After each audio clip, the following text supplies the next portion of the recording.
नमस्कार सबैजनालाई। आज चाहिँ हामी बीमको साइज कसरी डिटरमाइन गर्ने भन्ने कुरा हेर्छौँ है त। यो हाम्रो दुईटा कलम भयो है। कलममा जुन यो दुईटा कलमलाई जुन एउटा स्ट्रक्चरले टाइ गर्छ नि त्यसलाई हामी बीम भन्छौँ है। हरिजोन्टल स्ट्रक्चर भनौँ न। हरिजोन्टल स्ट्रक्चरलाई चाहिँ हामी बीम भन्ने है। भर्टिकल स्ट्रक्चरलाई कलम भन्ने अनि यो एउटा कोलमदेखि अर्को कोलमसम्म जाडा बीम ट्राभल गरिरहेछ नि यो जुन लेन्थमा त्यसलाई चाहिँ हामी क्लियर स्प्यान भन्छौँ है। अनि यो थिकनेस अफ बीमलाई हामी त्यस्तो भन्छौँ। यो एउटा टपदेखि यो एउटा बटमसम्मकोलाई हामी थिकनेस अफ बीम भन्छौँ है। अनि अब त्यही नै कुरा छ यता पनि। यो चाहिँ हाम्रो सेक्सन ड्रइङ भयो।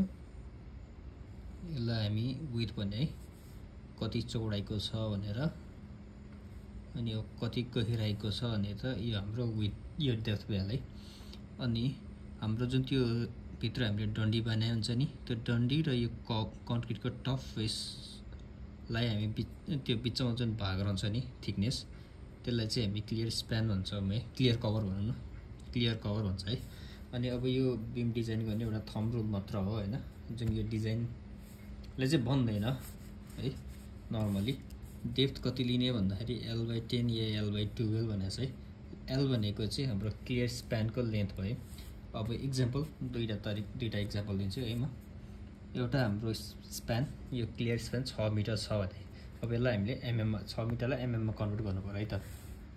एमएममा कन्भर्ट गर्दाखेरि डेप्थ इक्वल्स टु 6000/10 गर्दा 600 आयो है। अथवा 6000/12 गर्दाखेरि कति 500 आयो। ठिक छ है। अब हामीले 500 देखि 600 एमएम बीचमा जति नि लिन पायो क्या, 550 नि लिन पायो, 530 पनि लिएर गर्न पायो, जे गरेर गर्न पायो है। सेम केस 3 मिटरको लागि 10 डिभाइड गर्दा 300 एमएम या 250 आयो। हामीले 250 देखि 300 एमएमसम्म जति पनि लिन पायो है त डेप्थको है। अब हामी यसको लागि विड्थ पनि हेर्नु पर्यो, डेप्थ मात्र भएर त भएन, बीम बन्दैन। को लागि चाहिँ IS 13920 ले चाहिँ के भनेको छ भन्दाखेरि विड्थ बाइ डेप्थको रेसियो चाहिँ 0.4 देखि 0.45 सम्म हुनुपर्छ। 0.4 भन्दा तल भयो भने चाहिँ हुँदैन भनेको छ है। अनि अर्को के पनि भनेको छ भने मिनिमम विड्थ 200 एमएम चाहिँ हुनैपर्छ। बीमको विड्थ चाहिँ मिनिमम पनि 200 एमएम हुनैपर्छ। यो विड्थ छ नि यो मिनिमम चाहिँ हाम्रो 200 एमएम को चाहिँ हुनैपर्छ भनेको छ है त। त्यसलाई इक्जाम्पलबाट हेरौँ। हामीले विड्थ मिनिमम विड्थ भन्यो 200 एमएम भन्ने है। 3 मिटर स्प्यानको लागि हामीले डेप्थ 300 एमएम लियो नि त।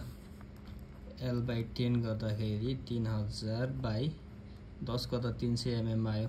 सो यो गर्दाखेरि अब विड्थ माथि आयो 200/300 गर्दा 0.66 आयो। सो 0.4 भन्दा माथि हो। So it's safe.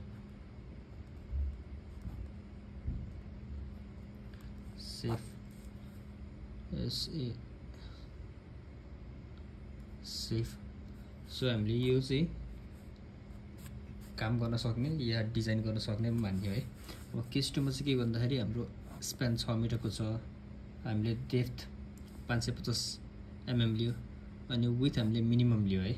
यो केसमा विड्थ बाइ डेप्थको रेसियो निकाल्दा 0.36 आयो। 0.4 भन्दा कम हो। सो नट सेफ है, यो सेफ भएन। तर फेरि हामीले विड्थ 550 डेप्थ 550 राख्यो तर विड्थलाई चाहिँ 50 एमएम ले बढाइदियो। सो त्यसको रेसियो निकाल्दा 0.45 आयो। 0.4 भन्दा बढी हो। सो इट इज सेफ है। यसरी नै यो हाम्रो जेनरल थम्ब रुल हो। तपाईले टेन्टेटिभली क्यालकुलेसन गर्नको लागि एकदमै सजिलो हुन्छ है त।